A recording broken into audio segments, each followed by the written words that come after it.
Hey everyone, it's Michael Maitre from Bluebird Leaders, and I'm here with Marissa Maldonado from Proda Technology, and she is the CEO. And we're going to get into some questions about company culture. Well, how important is it?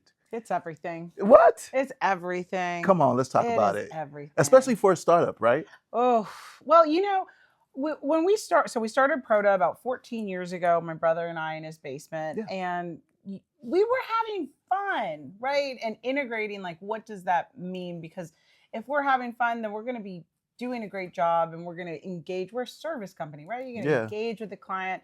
If you're having fun doing your job, they feel it, right? Yeah. Then they're having fun and we're actually solving difficult things with each other. And as we continued growing, I realized the cornerstone of Proda's purpose is, can we build something and create a sustainable large culture? Yeah. And we're about 31 employees at this point, and it's just woven into every single decision and process and thing that we do. You have to be relentless. Yeah. It's you got to stay focused on it, creating that culture, because there's a interesting balance of it. Making sure culture is everything also means culture can eat your strategy really quickly. Yeah. Because you care. Yeah. Yeah. And as CEO specifically, how does your role play into the culture aspect of it? What do you have to do personally to make sure that this happens the right way? Restrain myself.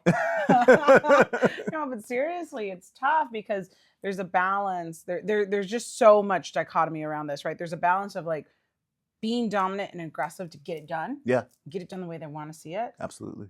But there's a certain point where you have to actually kind of take your foot off of the gas pedal on that and allow the culture to become something that isn't you. Yeah. Right? It's the people that are there. Yeah.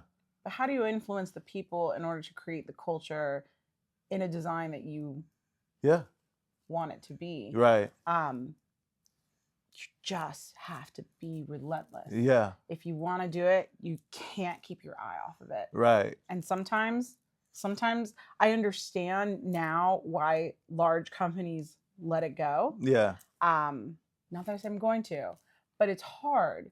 And there's moments where you're like, well, we need to talk about the strategy and the ROI and the sales and the processes and the things and the technology and the cybersecurity. But we need to talk about the people. We need to talk about the culture. And sometimes when you're in a room of people making these decisions and driving these changes, sometimes you can get frustration, especially in technology. Yeah. Yeah. Right? That's a big one. We don't want to talk about people. Let's talk about the technology, and you have to just keep leaning into it. And I always remind them, and I always tell our leadership team, just like, we are committed to scaling this culture and creating this culture. We have to talk about these things. Everyone on my leadership team, I tell them again and again and again, your most important role at this organization is the people. Yeah. And if you don't feel that in your core, there's another spot for you here. But the leadership team, that is what we're driving, is the culture. It's so hard. So as a leader, you cast a vision, you set the vision straight, you create the parameters of what you believe it's going to look like, right? And then slowly toxicity creeps in, right? And so when you create that boundary and you're trying to keep people within this boundary of a healthy culture, how do you deal with adversity in the culture when toxicity creeps in, or what does that look like? That is the billion-dollar question, right? Because making sure you do it fast enough,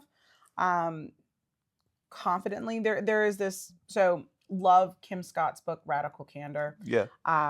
And there's the quadrant of ruinous empathy, saying you don't challenge directly, but you care deeply.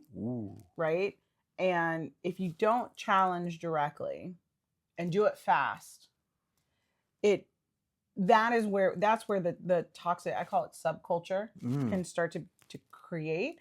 And one of the things that we have in one of our, we call it the Proda Pledge, is assume good intentions in every decision, in every thought, conclusion that you might make on an individual. So always assuming that good intention and then challenging them. Right? But sometimes it's hard. It's hard. it's hard to get in front of that and have that difficult conversation and try to pull that information from the individual before it turns into this toxic negative subculture. You know, I would be lying if I said I 100% perfect and I've done it flawlessly this entire time, because every person is different. Right. So it is a craft. That's why there's so many books on it. Right. But there's no silver bullet to do it. But just staying focused on it. Right. So if you were to give a definitive statement for a CEO of a new startup when it comes to culture, the most important thing for them to know is what? Put the guardrails in place. Your core values, acceptable behaviors in the organization, non-negotiables, right? Put those guardrails in at the beginning so that when you're super successful and everything is big and all these things and you have 100 million employees, you still recognize the core of what you created. Yeah. Right? Culture changes, but having those guardrails in place keeps the core of that culture intact. Because the culture of a startup is very different from a culture of 10 employees, 30 employees, 50 employees.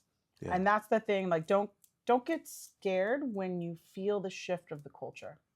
Just stay focused on that vision and keep those guardrails. Words of wisdom from a powerful player in the game. Yeah. Well, Marissa, yeah. Thank you so much. Thank you. I had so much fun with you. I'll see you later.